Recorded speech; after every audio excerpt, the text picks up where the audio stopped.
Good morning, everyone. It is good to be back. We are now back doing the Tuesday Talks, the HER, Health Empowerment Reset. For some of you that are new to this or just coming on board or just listen to this first video, I thank you. Thank you for being part of this. But I wanted to just say a few things that it is 2 months ago since we had this amazing summit. You can find the videos if you go to the videos, and you'll be able to find. We had 14 amazing speakers, and there were different topics, all related to how to balance ourselves with pain and well-being. And that was a topic that was well received, and many people have been watching the video still now. But Tuesday Talks, it's something we started back in May, and we've been doing it every week through August, and we took a break just to prepare ourselves for the summit.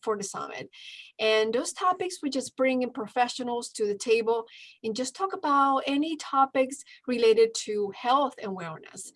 And we were just talking a while ago, and we decided for 2021, it's going to be a theme based on rethink health. And you can take it any way you want to take that. And just, we're thinking of sort of piggyback from today's topic that I will mention in a couple of minutes.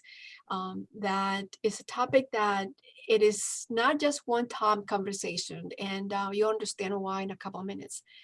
So before I get started, my name is Martha King, and I am a certified health coach here in Hanover, Pennsylvania. And I have a business called 5 Pillars Health Coaching, LLC, and all my programs are done online. So before we get started, I want to read a disclaimer that any information we provide here today, it is just for education purpose only, just information. It is not intended to diagnose, cure, or treat any condition or disease that you might have or someone else might have. So if you decide to implement anything that you learn here from today or through our other videos we've done in the past, just share with your doctor and talk to the doctor, and if that's something you want to decide to add to your healthcare process or journey that you want to embark. Okay, so just gonna go around just the names real quickly. Right now, we on the panel we have Asha, and then we have Diana, which is our speaker. Today's topic is about creating this toolbox with self-care for caregivers. And this is a topic that is not going away just one time. It's going to be a topic that we're going to talk about. So different levels of different things that to build this toolbox and creating this awareness that, we get very involved taking care of someone else's or a family and not just one individual, that we forget to take care of ourselves. And then sometimes it gets to be too late when we realize and become aware. It's like, oh my God, I'm in trouble. You develop some mental issues, some physical issues, emotional issues. So that's what we want to be talking about today. So now we only have 20 minutes. So it's not a whole lot that we will be covering, but it will be more like an overview. And then we're going to be breaking down through the year. So right now I am introducing Diana Waugh. She's an RN and brings formal educational years of practical experience to her audience. She has served in many faculties in all types of nursing programs and managed a regional rehabilitation program. She worked a long-term care consultant for 20 years, and she even learned how to write and produce television commercials. So at this time, we'll just have Diane take the floor. Thanks, Martha. All yours. You brought up a very interesting analogy, and that's the whole idea of a toolbox. As you were talking, I got to thinking about a friend of mine, went into the garage and decided she probably really ought to organize all of her tools. So she organized them and found that she had 3 boxes full of tools. She said, I don't know how I got so many. I've got, 7 screwdrivers. I've got 3 pliers. And that's kind of what I see us helping today to do, is to really begin to fill a whole bunch of toolboxes with ideas about how to care for me. One of the things that sometimes gets in our road, I'm afraid, is right now, particularly with the pandemic, we're doing a lot of talking about caring for others, and that's very, very important. I'm certainly not trying to downplay that. But sometimes in the midst of the whole thing, we kind of forget about us, particularly if we're involved in a caregiving situation with someone who's fairly ill in many ways, not just physically ill, but dementia, is my thing. Just finished an email this morning to someone who reached out for some assistance. It's tough. So what I want to do is real fast, like a bunny, give you lots of ideas. And I'm going to ask you, just keep your mind open. I might say something and you go, well, that's the silliest thing I've ever heard in my whole life. I wouldn't throw it away just yet. Put that in the bottom in that toolbox and see, maybe at some point that crazy idea might just be the one you're looking for. So what we're going to look at is, what are some things I can do for me that will bolster me, help me, make me feel, are you ready for this? Successful. Ooh, that's a tough one, especially when we're dealing with an illness that might not be able to be successful in the big scheme, but boy, on the little scheme, possible. All right, so with absolutely no, look at my notes, here's my notes. With no order to this, let me begin. First thing I want to recommend that you think about is, in the self-care world, is massage. And how did I pick that up?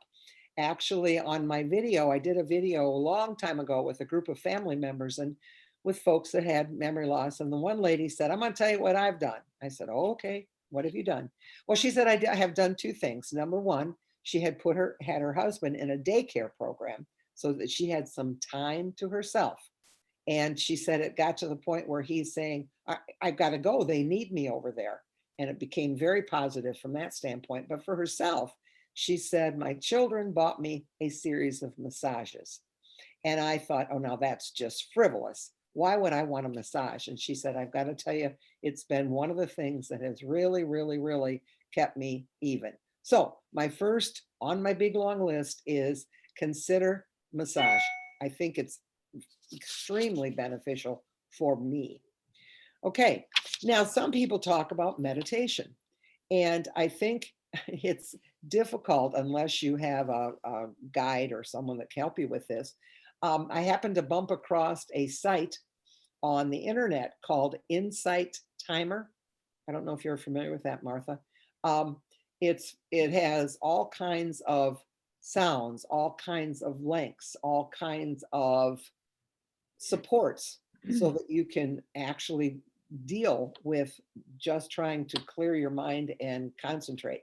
Friend of mine said, just try it for 5 minutes. Don't get crazy. And I was talking to her the other day and I said, this is funny, because what she said was, and it's absolutely true, I spend a lot of the time going, oops, don't go think about that. Get over here. Oops, don't think about that. Go over here. But it's very, very, very calming. And so that's one of the things I want to put on that list. Now, here's a crazy one. If you are in a caregiver situation, did you ever think about, ready, swapping caregivers? If you have someone else who's also in a caregiving situation, a friend, someone from your church, someone who's in that, wonder what would happen if I said, how about I'll take care of your loved one, you take care of my loved one today. Sometimes we get in the mode where we think I'm the only one in the world that's having these problems. Oftentimes, if I'm working with someone who is not related to me, my successes are greater. So I think I can win, possibly, by swapping caregivers. We'll talk about family caregivers in a second. I'm really thinking about someone else who's facing many of the dilemmas that I'm facing. Kind of a crazy idea, but I thought I'll throw it on the list. Think about friends. Think about friends. Maybe you'll swap with a young mother and you take care of those kids for a day and let her be with your loved one who has a different kind of issues. I don't know. Like I said, people in church. Okay, crazy, but possible.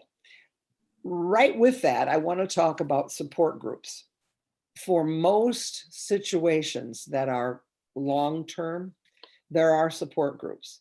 There are dementia support groups. There are physical issue Parkinson's support groups. There are support groups where you can sit down with somebody who's dealing with just exactly what you're dealing with. And it gives you some feeling of, I'm part of something. I'm not out here all by myself, floundering around and hoping that I'm doing things properly.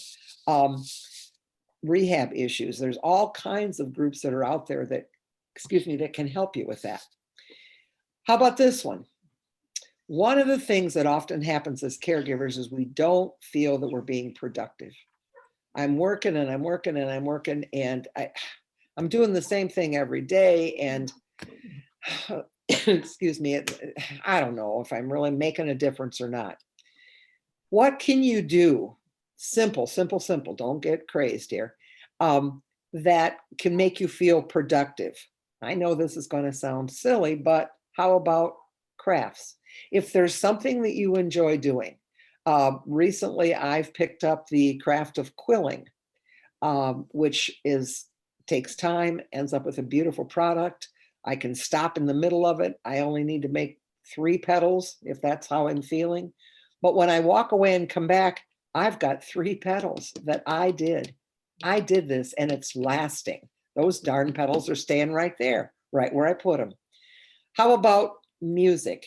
If you play an instrument, if you like music, if you like to sing, have you taken a moment of your day to, I play piano, and I find that I go in and I'll sit down and just play a couple numbers, and I've got arthritis in both hands, but you know what? I don't care. I think they sound good because I'm the listener and I feel successful. I love that. I sing along with songs on the radio. Nobody else needs to hear that. But again, I feel good about me. How about plants? Plants. They're growing. I'm doing a pretty good job. My husband passed away this spring, and my son gave me a bonsai azalea. Well, it seemed like a good idea at the time. What a lot of work he has to have water every day, and then he needs to be sprinkled. But you know what he did? He bloomed all summer. And I've never had one of those things before. So I feel really good about it. Matter of fact, I have to tell you this, I have a friend who's very, very knowledgeable about bonsais. And I took him over and I said, okay, how do I take care of this little guy? And he said, okay, you'll do this and this, explain that. And then he said, and when it comes to winter, I live in Ohio, Northern Ohio, and it gets cold here. And he said, when it gets to winter, you bring him over and I'll bury him along with all of my bonsais in my backyard for the winter. And then I'll get him back out for you in the summer. So he's visiting right now over there. But I feel good. I never raised a bonsai before. And in truth, it took about maybe 3 minutes a day to take care of him. But it was something that I needed to do, and I could see the results. How about, oh, here we go. How about gaming? How about, and there's lots and lots and lots of things you can do. There's online gaming, there's Sudoku in books, there's crosswords. Again, I'm driving for something I like to do that when I'm done, I did it, I accomplished it. Oftentimes in caregiving, it's hard for me to see the end. I see tomorrow might look just like today, but if I can do a crossword puzzle and figure out that one word that nobody else got it but me. Sudoku. Lumosity is one of the online programs, but there are tons of online gaming programs. Many are very, very short, so I don't have to play for hours. I don't have to sit and do that. I have a Sudoku book that I take when I travel, and I'm really pretty good. I can accomplish 1 or 2 of those in the plane ride. And I look back the next plane ride and go, wow, look what I got done.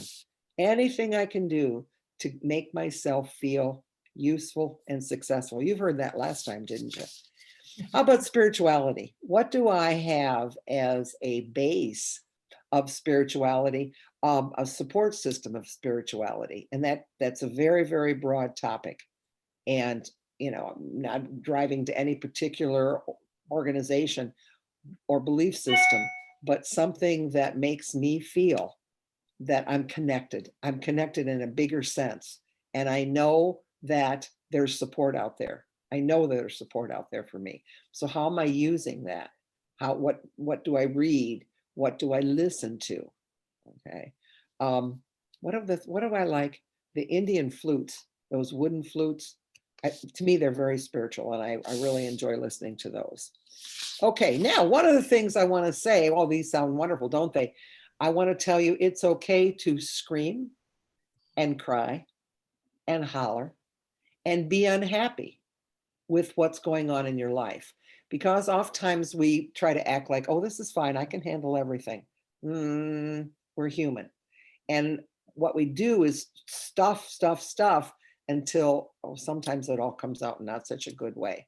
So you need to be able to, I have a friend of mine whose husband passed away last year. So just this week we were on the phone and we decided to cry together. And it was very, very helpful because again, we're in the same situation and I felt that she's on my team.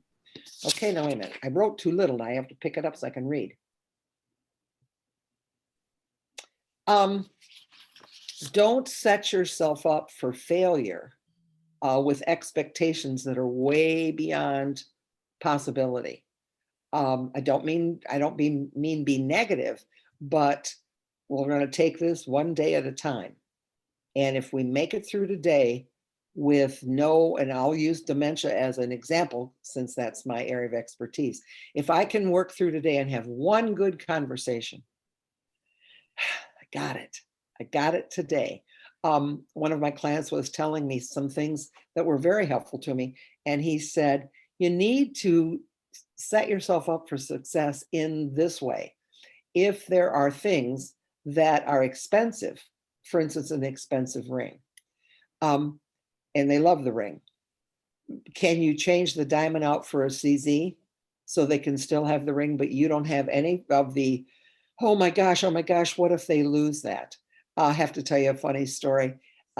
His wife has memory loss and she helps with the laundry and it's very successful. They're doing it together. It's fine. But the other day he said to her and they were all done, where's my underwear? Well, she said, I don't know. I don't know. So he began looking until he found it in with the pots and pans. Okay. And he said, I suppose I need to wash the pots and pans. I said, why? Didn't you wash the underwear?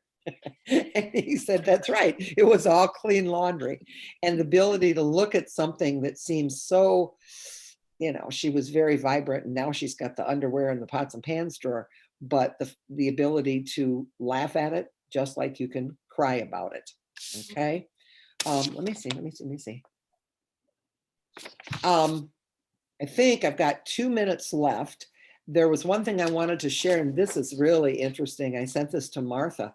There is an organization in Austin, Texas that has a caregiver. They have a lot of education. They're a huge, big long-term care organization, but they have a newsletter and we can get you how to sign up for that newsletter. And this particular one that came in this morning was about how to take care of yourself, which was really pretty interesting. Exercise, sleep, nutrition, we can go and go and go. And that's, as Martha says, this thing has so many different avenues that we can take. Anything you do that makes you feel better is worth it, One little song on the piano that I missed half the notes makes me feel better. So there you go, Martha.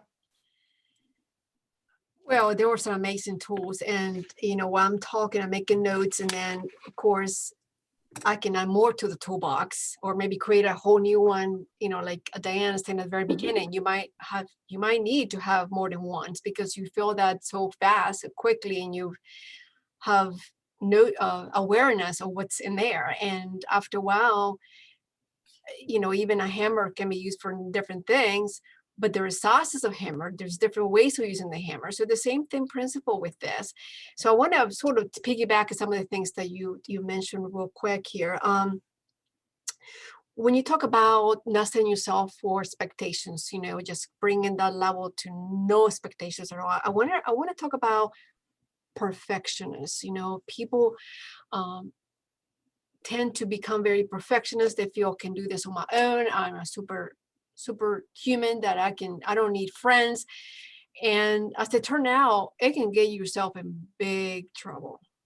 Not only you're gonna feel exhausted at the end of the day, you're gonna feel burnout. That's a word that we'll be using in the future. We're gonna do a big topic on that.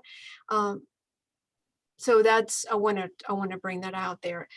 Another thing that you mentioned about when you started talking about massage being the first one, and people tend to feel guilty because it's going to cost money, or I'm going to be walking away for a half hour, an hour from my caregiver, my person I'm taking care, my loved one.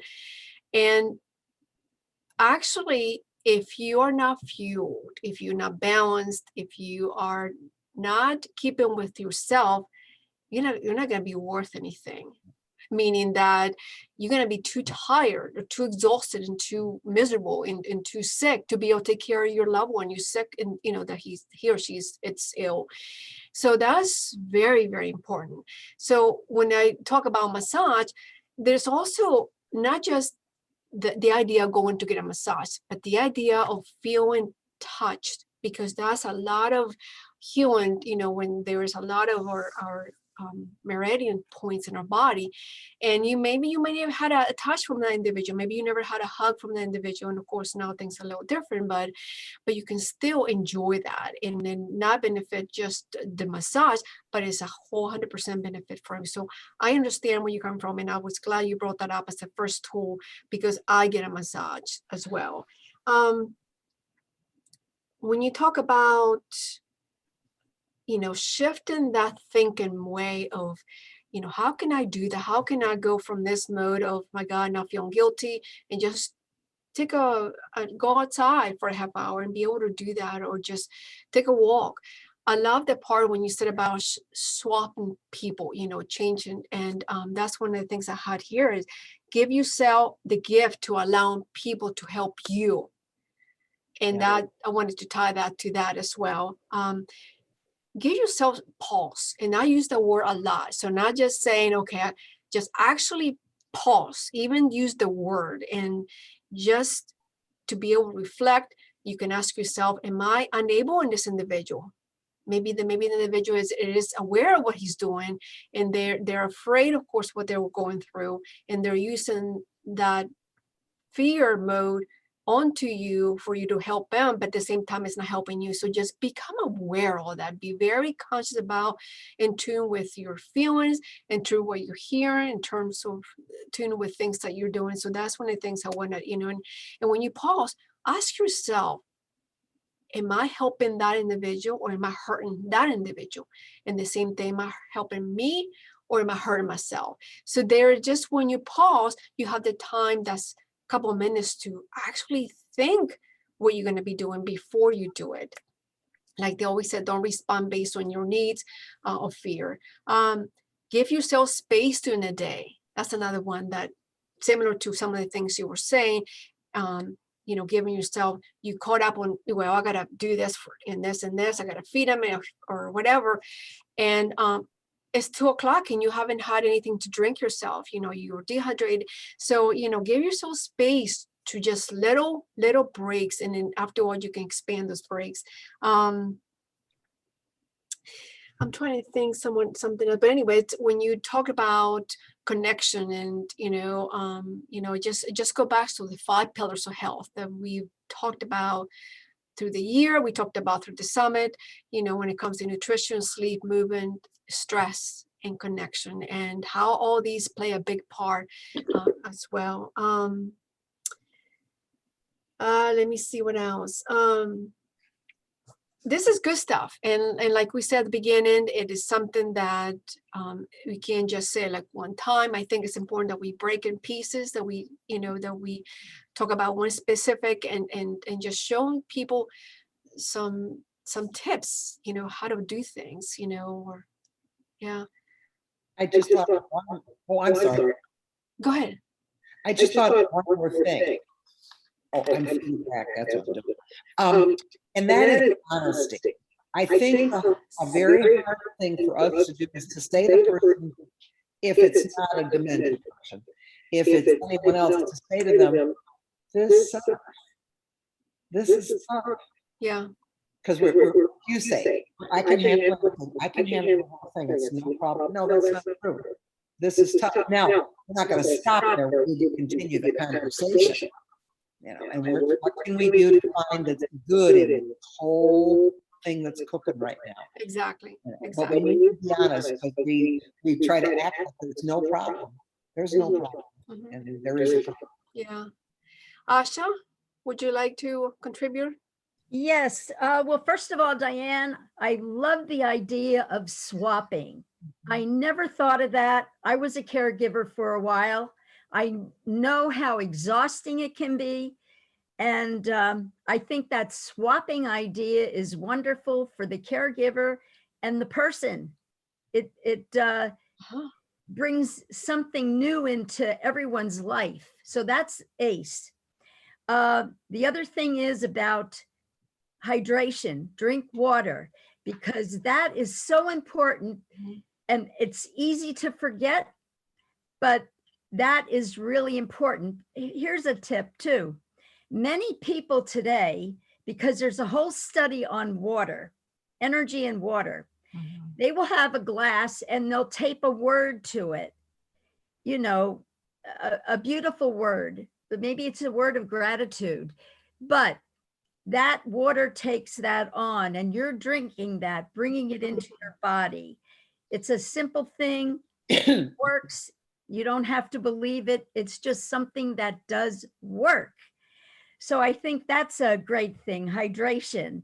And the other thing is, I think people should realize, don't beat themselves up. It's easy to feel guilty.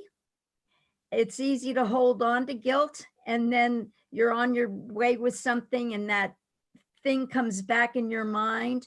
But every time you do that, you're really losing a lot of energy, and caregivers need a lot of energy. So it's about awareness, taking care of themselves so they can take care of the other. And letting go is the last thing. You do the best you can and then let it go. And these are all challenging statements. They're not easy to do. But once you're aware, it becomes easier day by day to let go. Beautiful said. Oh my gosh, so well. And of course, our time is up, but I love this topic. And this is, I said again, this is not the first time. We're going to be bringing this throughout the new year. Like I said, you know, with our theme, you know, rethink health in many ways, and especially with self-care. And that should be the very top thing of the list for anybody every day. You know, when you wake up, this first thing, self-care. It's not about being selfish. It is about selfish in a healthy way. And so it is, yeah. I just have to make one comment, and that is the airlines have figured this out a long time ago. Think about this. What do they say? If the oxygen masks come down, put yours on first. Yes, for sure. Yeah. Yours on first. Right. If Otherwise, you're not helpful. If you're not going to be fueled, you're not going anywhere, just like a car.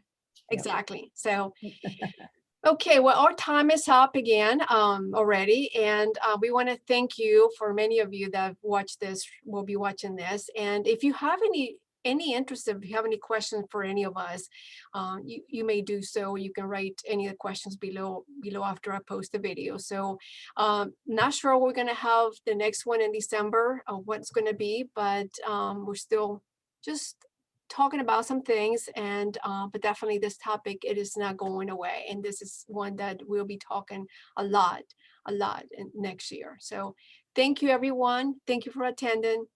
See you all later. Thank you.